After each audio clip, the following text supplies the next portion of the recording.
이 두 가지 사례를 통해서 우리가 알 수 있는 것은 아직까지 만들지 못하는 타겟들이 존재한다. 즉 기존에 있는 신약 개발 방식으로는 한계점이 있다. 즉 언드러거블 타겟을 드러거블 할 수 있는, 불가능을 가능으로 바꿀 수 있는 새로운 신약 개발 방식, 모달리티가 필요하다는 것입니다.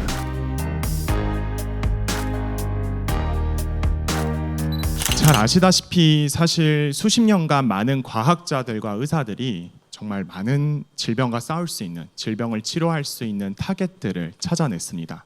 좀 더 쉽게 말씀드리면 정상과 달리 어떠한 특정 인자가 많아지거나 적어졌을 때 우리는 질병이 생기게 되는데요.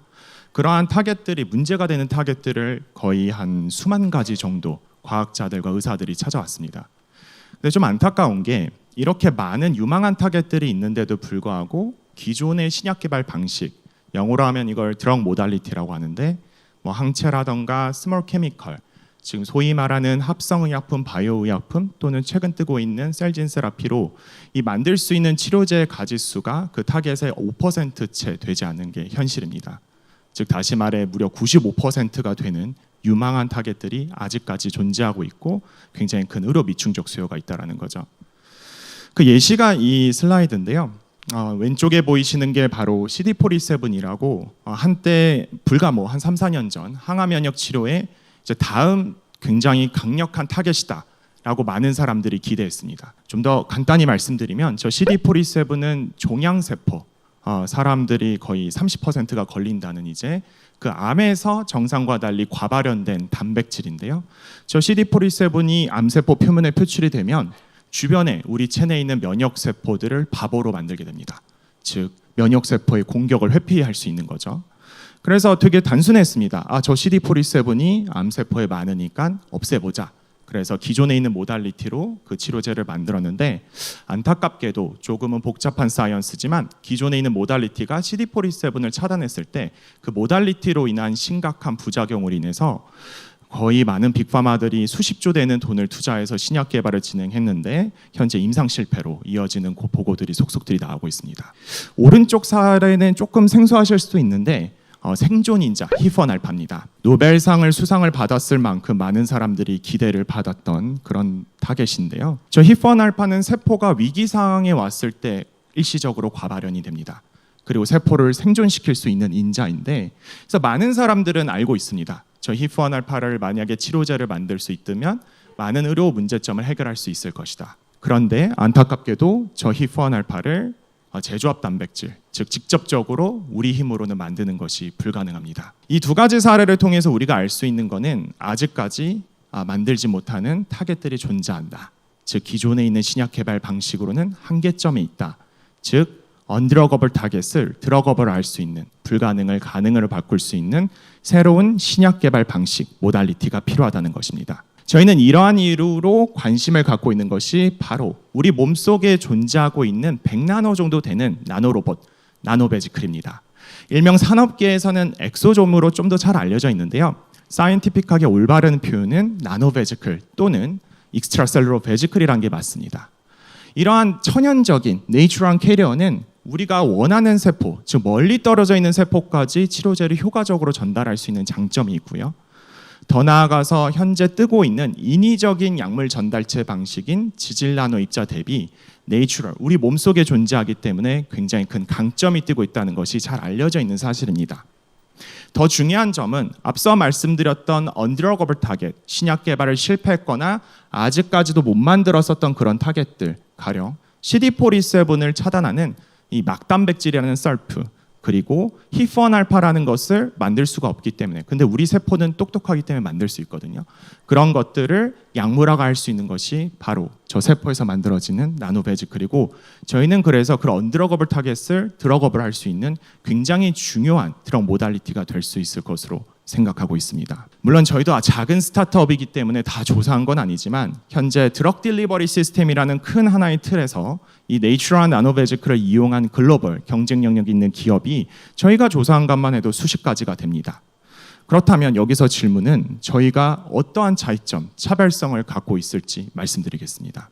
네, 저희는 오랜 연구 끝에 바로 인위적으로 어떤 치료제를 탑재하는 것이 아니라 우리 몸속에 있는 세포, 즉 세포에서 치료제를 자연스럽게 만들게 하고 그 만들어진 치료제가 세포에서 이 나노 입자가 만들어졌을 때 이 트럭에 효과적으로 탑재할 수 있는 그 플랫폼 기술을 개발했습니다. 사이언티픽하게 저희가 이것을 바로 나노베지클 솔팅 모티프라는 것을 고안했다고 하는데요. 이 나노베지클 솔팅 모티프는 단백질인데 이 단백질이 세포에서 만들어지게 되면 그 넓은 세포 공장에서 세포의 어떤 공간에서 이 나노 입자 쪽으로 선택적으로 잘 가는 기전을 저희가 발굴하게 되고 그 서열적 패턴을 찾게 됐습니다. 이 서열은 자연에 존재하는 서열이 아니라 저희들이 만들어낸 패턴이고 또 수십 개, 수백 개 카고마다 최적화시킬 수 있는데 이 모티프가 저희들의 가장 큰 강점이고 이 모티프를 통해서 저희는 원하는 치료제 또는 나노베지클 표면에 특정 곳에 보내기 위한 그런 타겟팅 모이티를 부여할 수 있습니다. 실제 경쟁사들의 경쟁 기술 대비 탑재 효율만 봤었을 때 10배 이상 효율이 더 좋다라는 것은 이미 저희가 규명한 사실이고 이를 통해서 저희는 단순히 세포에서 나오는 그냥 나노입자 그 자체를 사용하는 것을 넘어서 표에서 보시는 것처럼 특정 질병이라던가 특정 세포 또 세포 내의 어떤 특정 위치에 보낼 수 있는 그런 타겟팅을 일으킬 수 있는 모이티를 표출하거나 또는 다양한 치료제를 세포에서 만들어지게 하고 그걸 자연스럽게 탑재할 수 있는 이 내추럴한 공장을 저희는 사용하고 있다고 해서 저희들의 플랫폼 기술이라고 보시면 될 것 같습니다. 저희들은 이런 플랫폼 기술을 통해서 지금 혁신적인 신약 개발, 혁신적인 걸 개발해야지 스타트업이 살아남을 수 있기 때문에 정말 의료 미충족 수요가 높은 희귀 난치성 질환 치료제를 개발을 하려고 하고 있고요. 저희들이 현재 보유하고 있는 두 가지 프로그램에 대해서도 간략하게 소개드리도록 하겠습니다. 이 두 가지 프로그램은 앞서 제가 처음에 저희들이 이러한 것에 관심을 가졌던 이유 거기에서 다 나와 있는 건데 첫 번째 프로그램은 바로 이 CD47이라는 나를 먹지 마시오 요 신호를 차단하는 치료제입니다. 저는 이걸 구현하기 위해서 이 나노베지클 표면에 CD47이라는 이 나쁜 신호를 차단할 수 있는 막단백질인 썰프를 효과적으로 표출시켰고요. 이 썰프 나노베지클이 이 CD47이 과발현되어 있는 암이라던가 또는 파이브로시스, 섬유증이라던가 또는 굉장히 심각한 염증 반응이 일어났을 때 동반되는 네크롭틱 셀들 이 세 가지 세포들의 이름은 어렵지만 모두 질병의 근본적인 원인이라고 보시면 될 것 같고 이들이 주변 면역세포를 회피했었던 게 바로 이 CD47 때문이었습니다. 저희들이 만든 이 썰피 나노베지클이 그 CD47을 굉장히 효과적으로 차단한다는 그런 바이오 어세이를 저희들이 구축해서 규명을 한 바가 있습니다. 따라서 더 중요한 점은 저희들이 이런 썰피 나노베지클이 기존에 있는 모달리티인 CD47 항체 대비 독성이 일어났던 부분에 대해서 해결할 수 있고 또 효능 면에서도 더 클리어하게 더 좋다라는 데이터를 갖고 저희는 자신감 있게 현재 신약 개발을 추진하고 있습니다. 저희들이 타겟하고 있는 질환은 사실 다들 알고 있는 질환인데요. 이제 폐가 딱딱해지는 펄머너리 파이브로시스라던가 간이 딱딱해지는 간경화라고 하죠. 그런 질환들입니다. 이 파이브로시스가 일어나는 그 원인 근원 세포가 바로 CD47이 과발현되어 있기 때문에 그 병적인 세포가 제거가 안 되는 건데 저희들이 썰피 나노베지클이 굉장히 효과적으로 효과가 생긴다라는 것을 저희들이 규명을 하였고 그 데이터들을 가지고 여러 가지 딜메이킹을 만들려고 노력 중에 있습니다. 또 아무리 그래도 저희가 큰 기업은 아니기 때문에 좀 더 요즘 바이오텍들의 트렌드 자체가 좀 더 희귀 질환으로 패스트 트랙으로 가는 트랙으로 많이 개발을 진행하고 있습니다.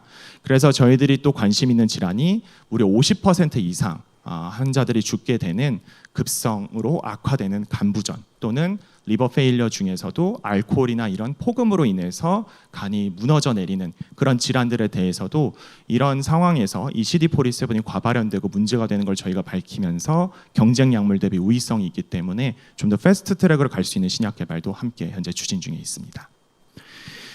두 번째 프로그램 같은 경우는 첫 번째는 바깥측 표출이었으면 두 번째 같은 경우는 이 히포알파라는 생존 인자를 언드러거블 타겟을 내부에 탑재한 프로그램이라고 보시면 될 것 같습니다. 말씀드렸듯이 이 히포알파를 우리가 인위적으로 만들면 만들 수도 없고 만들게 되면 굉장히 언스테이블한 상황인데요. 저희는 세포에서 히포알파를 자연스럽게 만들게끔 유도를 했고 저희들의 플랫폼을 통해서 그 히포알파가 나노베지클 안쪽으로 탑재하는 프로그램입니다.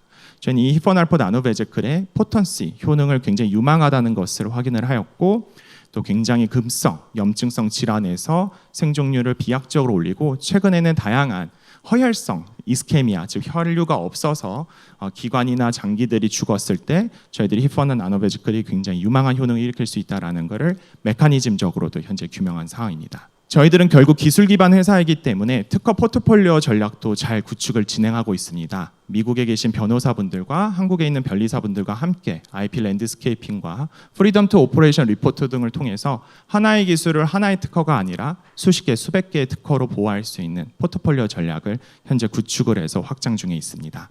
또 아무래도 새로운 모달리티이기 때문에 결국 환자에게 찌르기 위해서는 대량 생산도 관건입니다. 근데 확실히 말씀드릴 수 있는 거는 이러한 천연적인 내추럴 나노 파티클이 최근에 셀진 세라피가 굉장히 커지면서 대량 생산이 굉장히 많이 해결이 된 상황입니다. 저희도 미국에 있는 전문성이 굉장히 우수한, 특히 줄기세포 기반의 어떤 나노소포체 전문성이 우수한 루스터바이오와 지금 전략적 파트너십을 체결해서 3년간 저희들의 공정 개발을 진행하였고 현재 기준으로 200리터 스케일에 환자로 따지면 600명의 환자를 투여할 수 있는 그 용량과 그 각종 QC, FDA에서 이네이블링 할 수 있는 그런 항목들을 모두 갖춘 상황입니다. 또 저희는 현재 FDA 타겟으로 글로벌 임상을 준비 중에 있습니다.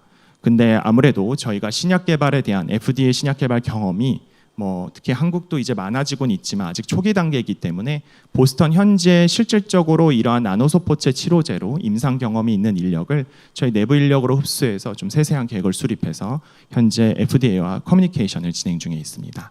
결론적으로 저희가 하고 싶은 거는 그런 언드러거블 타겟을 드러거블로 바꾸고 불가능을 가능하게 만드는 새로운 혁신적인 치료제를 만들고 싶습니다. 이를 통해서 아직까지 우리가 살릴 수 있는 환자들과 저희 주변에 있는 저희들의 가족들을 위해서 새로운 기회를 만들기 위해 뛰어나가는 K 스타트업이 될 수 있도록 노력하도록 하겠습니다. 감사합니다.